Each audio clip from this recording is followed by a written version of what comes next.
The 5 levels of fear. Let's see. Let's pop it. Than you think. Why do we know more about I can't hear the video. My headphone was off. There we go. The 5 stages of fear. the moons in Saturn than What we up? do about... Fear is more mysterious than you think. Why do we know more about the moons in Saturn than we do about this emotion? Sure, the usual explanation is that fear helps us survive, that it's just the fight or flight response baked into our biology. But if that's all there is, then why do we celebrate it? Why do we actively create fear in our lives? Not just once or twice, but again and again like a tradition. I'm not gonna lie. Fear in horror is like a fucking drug. I love horror things. I love horror movies, horror games. I love shitting myself. I just love it. There has to be an explanation for that. Even scientists are baffled by this contradiction. Fear is such a powerful emotion that is a driving force that invents culture and shapes how we live our lives. Don't believe me? Ask yourself, why do you even go to work? Why do you go to school? Why do we live the life that we do? If you trace it back far enough, the chances are it all comes from fear. And fear is not just one thing. It comes in Damn, this guy's cooking. Holy shit. levels. And if the most basic level is about survival, then what does the scariest level of fear look like? But what's weird is that the deeper you go, the more you realize how necessary it is. And in order to understand why, we need to start from level 1. The earliest form of fear can be seen in single-celled organisms. But the crazy thing is, they don't feel fear like we do. They don't even have a brain. But their actions come from the same need: survive or die. In its most basic form, this is what fear means. That single instinct layered itself into neural networks, into brains, and after over millions of years, eventually into consciousness. This is why the emotion of fear is considered the most ancient. But as we become more advanced, the fear of predators and darkness no longer rule over our lives. But if fear is supposed to protect us over something we need to avoid, then why do we watch horror movies? Isn't that a contradiction? Well, not quite. A psychologist at Arizona State University found that there are 3 types of people who watch horror movies. The first group watches out of curiosity, or as a way to test their bravery. I hate a sour ass fucking cherry. Oh my god.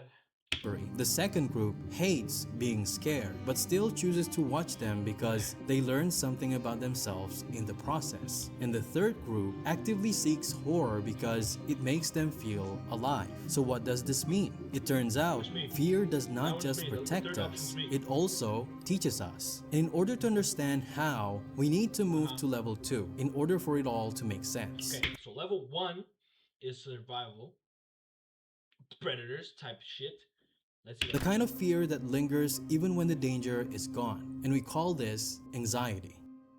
Think of it as the echo of fear, the mind's way of staying alert even when there's nothing left to run from. And strangely, one of the most effective ways to manage it is through the fear itself. In the Netherlands, I don't understand that. researchers developed a video game called Mindlight to help children with anxiety. It's a fascinating concept where the game uses EEG to track brain activity, where the calmer the player becomes, the brighter their character's light shines. Darkness becomes the element. Bro, can we take a break to analyze how nuts science is, bro? This guy just said motherfuckers put a helmet on to analyze his brainwave to fucking change the game. Come on, bro. What are we fucking doing, man? How is society so shit that motherfuckers can do this? Back to fear. We're sidetracked. Fear, and monsters appear to scare the player. But if the player panics, a message appears teaching them how to calm down, how to face the darkness without running away. The results? Children who regularly played the game showed reduced anxiety in their daily lives, with improvements comparable to cognitive behavioral therapy, which is the gold standard for treating anxiety. So maybe that's the real reason why we're obsessed with horror. Regardless of which type we are, fear helps us rehearse survival. It keeps our anticipatory engine active, training our brains to predict, adapt, and stay resilient in uncertainty. That's why in 2020, fans of horror movies showed greater resilience at the height of the Look pandemic at this because cherry though. This bitch a double cherry. You ever seen that before? fear does not just prepare us for danger, it helps us live through it. And at the same height of the pandemic, we invented a new genre of horror, one that fascinated not only the internet but also scientists because it's unlike anything we've ever seen before.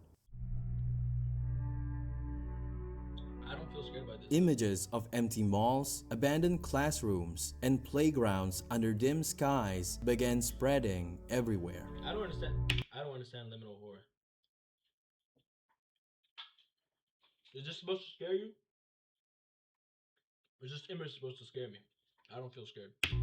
Surreal scenes that looked almost like dreams. This aesthetic plays with nostalgia, but there's always something about it that feels terrifying at the same time. It's hard to explain. It feels like staring into a world that remembered us, but no longer need us. During the pandemic, this strange new aesthetic began circulating online, and it wasn't an accident. We were living in a time of uncertainty where the world was trapped in a kind of space between what life was and what it would become. It was from this shared sense of uncertainty that the internet turned this orientation into culture called liminal space. What's fascinating is that we don't even need to do much to create that feeling of unease. Take any familiar room and slightly alter its proportion. Hold up. To do much to create that feeling of unease. Take any familiar. If I was in this house, I would be shitting myself respectfully to the house owner. I would be scared. I would. Like that room on that corridor right there? No, bro. No. Room and slightly alter its proportions. Look at this example. Two kitchens nearly identical, but in one of them, the scale is wrong, and already something inside us quietly recoils. The same thing happens when we multiply. Am I tweaking? I don't get that. I don't feel that. Identical decorations in a space, like seeing the same chair clone across the room. It's not the kind of terror you feel when someone chases you down a hallway. It's a much more subtler, a whisper in the back of your mind saying, "You're not supposed to be here." Believe it or not, this phenomenon was only recently confirmed scientifically in 2022 by researchers from Cardiff University. They found that our brains build internal models of how spaces are supposed to look and feel. When those patterns break, it triggers a prediction error, a kind of cognitive dissonance, where the brain recognizes something as Dude, you know what I think? I think we humanity were missing brain studies, dude.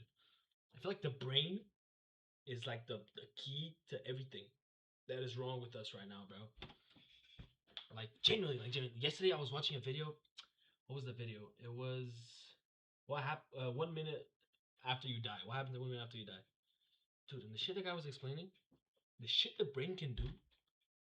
Like what? And we use it to like watch porn and stream to nobody. Like, come on, bro. What are we doing? Come on. familiar yet simultaneously wrong. And that's what creates the unease. This exact same mechanism appears when we see something that's almost human. To understand why liminal spaces unsettle us, we need to look at a 2019 neuroscience study on the uncanny valley. What they found is, when robots have human-like features, our likability toward them increases. But before reaching human level of realism, what's peculiar is that the likability drops sharply just before rising again once it reaches a 1-to-1 level of realism. And the activity in our brains mirrors what's happening. The VMPFC, the part of our brain responsible for tracking how much we like these human-like agents, mirrors I don't like that shit. I don't like it. that famous valley curve. Meanwhile, the amygdala, the brain's emotional alarm system, predicts whether we'll accept or reject them. The stronger the amygdala response, the more likely we are to feel discomfort or rejection. Essentially, our brains calculate human likeness, assigning emotional value and then sound an alarm when something feels too close to real but is not. From this, we can understand why liminal spaces unsettle us. So that's the Because correlation. just like how we reject almost human robots, we instinctively reject places that feel almost familiar but not quite. So far, the fears we have Is this guy cooking? Is this guy cooking? I feel like he is. seen are all escapable. But what happens when a fear is so infinitely large that you just have to accept it? This level of fear is different from your average ghouls and zombies. This is Tsunamis, about bro. something so ancient, but even thinking about it long enough could drive you to madness. The terror Check that here out. does not come from being haunted, but from being ignored. In this level of fear, humanity is irrelevant. Whatever happens to us, whether we achieve world peace and world hunger and conflict, none of it really matters. Because the horror Nothing really matters. at this level is so vast that our existence does not Cosmic even horror. register. The people in these stories are usually just set pieces where they don't get to change the outcome. They rarely even understand what's happening. So the conversation about winning or losing is irrelevant. This level of fear is just isolation and dread, a deep, unshakable awareness that you are completely alone in a universe that does not care. A perfect illustration of this horror is in Junji Ito's Uzumaki, a town so obsessed with the concept of spirals where the more they try to understand it, the faster they're swallowed by it. This level of horror comes in two names: Lovecraftian horror and cosmic horror. And it's not a coincidence it's called cosmic horror either, cosmic horror, because it hints to the fact that, like all of the previous levels of horror we have seen, this level of horror too is in fact real. You've probably seen those videos showing the scale of the universe, where if we zoom out enough, the Earth becomes a speck like a grain of sand compared to Sahara. But even that is not a close enough example. The observable universe is so incomprehensibly huge that it breaks your brain just trying to hold the idea. It is so massive that even the fastest known object in the universe is considered painfully slow. But why does this matter? Because everything that we see around us, including the stars, requires light. So if it takes billions of years for light to travel to those stars we see in the night sky, then that would mean some of the stars we see in the sky might not even be there anymore. And this is what level 4 is about: the crushing realization that we are powerless, that we live Deep down, feel like deep down, we all know we're nothing. Does that make sense? Like, realistically, we are nothing. Like, that guy showed us the fucking motherfucker zooming out. If Earth was that small, imagine me, you. We're nothing, bro. in a universe too big to care and too complex to understand. So, how do we even cope with this level of fear? By living meaningfully. Because in order to cope with the level of fear larger than the universe, regardless of how insignificant we are, the reason why we exist has to have a meaning. From this, cultures are born, traditions, beliefs, and even morality. And this is what separates us from animals. By living in this fear, we do what we do, and at the same time, it's what made us thrive for millions of years. But if the universe is the biggest thing we have ever seen or we could ever imagine, then what is even bigger than the universe? Everything from cells to stars follows the same mathematical rules. Every breath, every galaxy, every chemical reaction are all governed by invisible laws, which opens up a terrifying possibility. If the universe runs on laws, then could it be simulated? This is where Nick Bostrom's simulation hypothesis comes in. This theory suggests that we might already be inside a simulation, one that is built by an advanced civilization. I know this sounds insane, but Here's the logic behind this theory. If future civilizations can simulate entire realities with billions of conscious minds inside, then those simulated minds would vastly outnumber the original ones. Statistically, it becomes far more likely that we are simulated than we are real. And if that's true, then everything we've ever known, every memory, every emotion, every person you've ever loved could be just a string of code. I heard this theory that said the day we discover a way to make a simulation, it proves that we are in a simulation. We're getting there. Get ready for that. A program running for someone else's entertainment. This is fear at its most extreme, where insignificance is not just cosmic, it's fabricated. While religion gives us meaning in an indifferent universe, the simulation theory suggests that there was never any meaning to begin with. And as wild as this sounds, Bostrom is not alone. Some scientists are now designing real experiments to test it. Like, what if the simulation has limits? Maybe the laws of physics are not fixed. Maybe they drift like patches in software. While others think space and time might be pixelated, broken into pieces so small we haven't detected them yet. Like trying to spot pixels on a screen too high res for our eyes.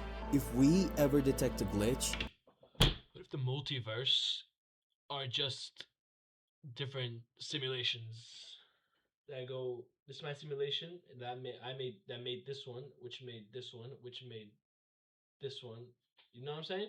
You know what I'm saying? it won't prove the simulation just yet, but it will shatter everything we thought we knew about reality. And that's the heart of level 5. Not the fear of death or ghosts. It's the fear that everything were never real to begin Okay. with. I'm satisfied. I feel like we just learned a lot. At least I did.